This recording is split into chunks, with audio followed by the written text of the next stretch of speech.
Pada tanggal 23 Desember 1971, Presiden Richard Nixon di Amerika menandatangani National Cancer Act dan dimasukkan ke dalam undang-undang di Amerika.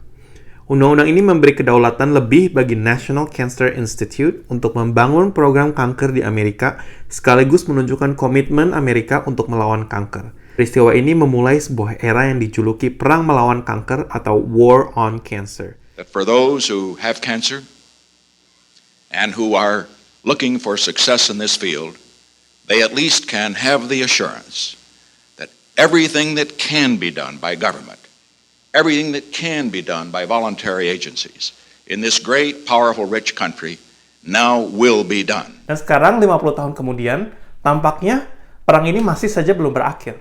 Kanker masih merupakan suatu penyakit yang ditakuti oleh orang banyak dan sulit untuk disembuhkan. Jadi sebenarnya apa sih kanker itu dan kenapa sih susah sekali diobati? Tubuh kita dan setiap organ di dalamnya terdiri dari sel-sel. Di dalam setiap sel terdapat surat instruksi yang terbuat dari DNA. Dan suratnya ini juga panjang dan terbagi dalam bab-babnya yang kita sebut dengan gen. Gen dari setiap sel akan memberitahu sel tersebut tentang apa yang harus dia lakukan. Salah satunya adalah instruksi untuk kapan sel harus membelah diri dan kapan sel harus mati. Ketika sel membelah diri, sel harus membuat duplikat dari DNA dan gennya supaya sel-sel yang baru yang terbentuk mempunyai surat instruksi yang sama. Nah, dalam masa hidup sel ini, ada kemungkinan untuk DNA atau surat instruksi ini untuk berubah. Kejadian inilah yang disebut dengan mutasi DNA. Penyebab mutasi ini bisa dari berbagai sumber. Bisa terjadi dengan sendirinya, ada juga kemungkinan keturunan dari orang tua, atau juga bisa dipicu dari bahan-bahan kimia atau lingkungan luar. Jadi kemudian, apa yang terjadi kalau selnya termutasi? Kalau sel yang sehat dan normal, dia akan mendengarkan sinyal-sinyal dari sekelilingnya untuk tahu kapan harus tumbuh, kapan harus membelah diri, dan kapan harus mati. Pada sel yang DNA-nya termutasi, kadang-kadang mutasi ini membuat sel menjadi tidak peka terhadap sinyal-sinyal tersebut. Hasilnya, sel ini akan terus membelah diri tanpa kontrol dan tidak akan pernah mati.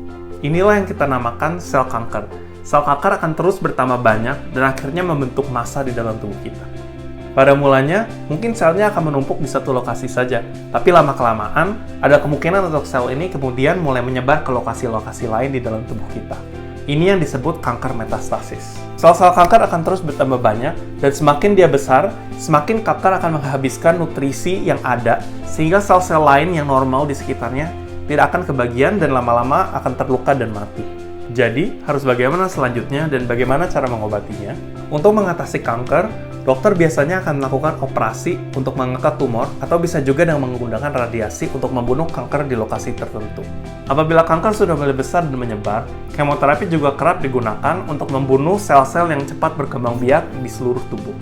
Ada juga obat kanker yang disebut targeted therapy, di mana obat ini dikembangkan khusus untuk menangani kanker dengan mutasi tertentu. Ini adalah sebuah pendekatan yang lumayan efektif dan dengan efek samping yang lebih sedikit dari kemoterapi. Ada yang paling baru yang disebut dengan pengobatan imunoterapi, di mana pengobatan ini mengandalkan sistem imunitas tubuh atau kekebalan tubuh untuk mengenali dan membunuh kanker. Ada beberapa kasus di mana imunoterapi ini bahkan sudah bisa menyembuhkan penderita kanker. Dan ini adalah berita bagus, hanya saja contoh seperti ini tidak selalu terjadi.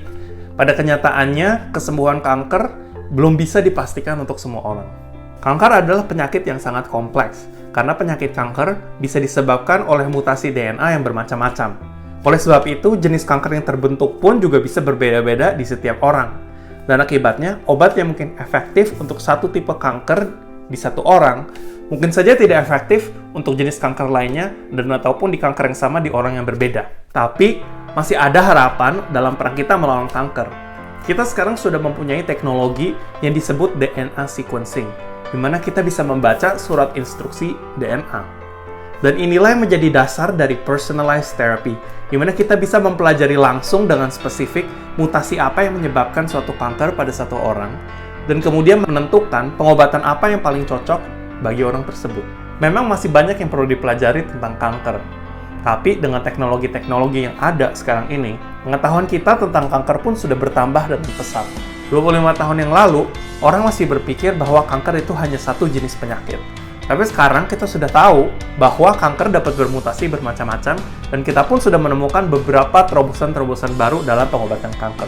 Di bidang ini, kita sedang menyaksikan penemuan-penemuan yang terus berkembang secara eksponensial. Dan kesadaran masyarakat akan kanker pun juga semakin bertambah. Siapa tahu, di 20 tahun yang ke depan, akan ada penemuan yang akhirnya akan memberikan kemenangan dalam perang kita melawan kanker. Terima kasih sudah menonton video ini. Kalau ini bermanfaat dan menambah pengetahuan, silahkan tekan like dan subscribe. Sampai jumpa di video berikutnya.